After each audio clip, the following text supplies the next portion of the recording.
Now I want to talk about a big issue, funding biotech startups. So can anybody maybe give us some insight from an overall business strategy? How much money should new startups be looking to spend on their IP portfolio? Yeah, I guess I can talk a little bit from Quartet, Quench, and then something I'm working on still as a kind of an EIR outside of Atlas. I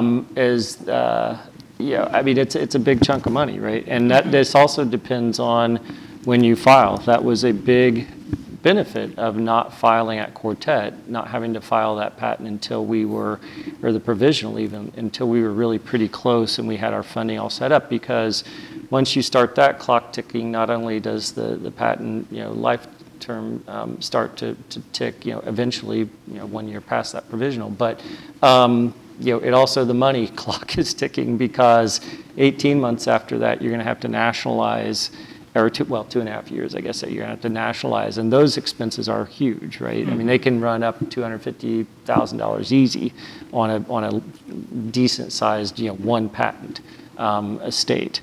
And so there's the initial, but for us in small molecule, you've got to do a lot of searching around your IP. So, if you're going to invest in anything, and besides filing that patent, somebody's going to do due diligence on it. You have to do a little bit of due diligence to have that report of the patent searching and everything done, with a very reputable IP, company as well. So you're talking, probably $40,000 or $50,000 at least up front for those things, and a $250,000 down the road from whenever you start to have that clock ticking. So you need to make sure your runway of funding has that baked into it out there wherever it is. So I think there are also creative ways to think about working with some intellectual property firms. Some people will and corporate firms as well, as far as legal fees, will work on deferred fees. If you have a very good business plan put together and you build relationships with people, there are ways to maybe negotiate paying some of those dollars later, maybe at an increased rate, but just like everything in building a company, you make decisions on trading off the capital you're going to spend now versus the capital you're going to spend later. And it's expensive to you up front to do things. So, but you have to have some plan for that and have to have it secured in some way, shape, or form. So, yeah, I mean, I would say that the world that we've been talking about, in contrast to, not entirely sure of your technology, but when you talk about either small molecules or biologics, this is crucial. Patent coverage is an essential. Without it, you really don't have anything. So I think when you talk about how much money to spend, it's really, you have to budget it sufficiently to be able to cover that. Yes, there may be ways to mitigate a bit, push things off a bit, and so forth and so on. But I mean, fundamentally, it's you got to pay the piper. So that's I don't see any way around it. At least not in the world of molecular entities. I think you can't avoid that. Right, and I think too it's different than like in the software world where things might be open source and you might be using things in combination. It's kind of a different beast in the biotech industry. Right. Yeah, I think that's. In my case, it was the university was filing a patent because I had made the invention while I was at the university.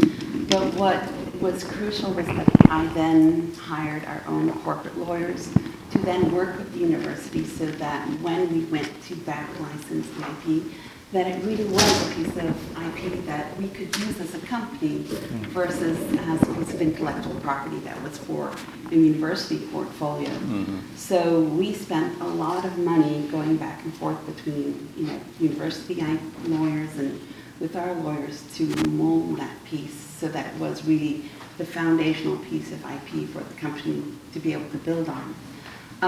So that was something that we put, a significant amount of money in at the beginning. And the way we kind of deferred it was we agreed on a reduced payment plan And when we, do a Series A, they can convert that into stock options. So that was one way to bring down that cost initially, because we knew it was so important to get that right. Jennifer, any thoughts on this? No? It's crucial. It's the one thing that drives your business. As the time ticks by, your legal fees are just going to compound. And not having a plan for that and planning the rounds of investment that you need to get to where you need to be is a big miss. And I've been fortunate that I have colleagues who have worked with me during those stressful times, and I appreciate that. And my job, really, quite frankly, is to raise money. And I'm a saleswoman by heart, so it's not uncomfortable for me. And my co-founder, Mark, spends the money. He is the chief science officer, so I raise the money and he spends it, and most of the IP is mine that is created, so it's a cycle that keeps rolling.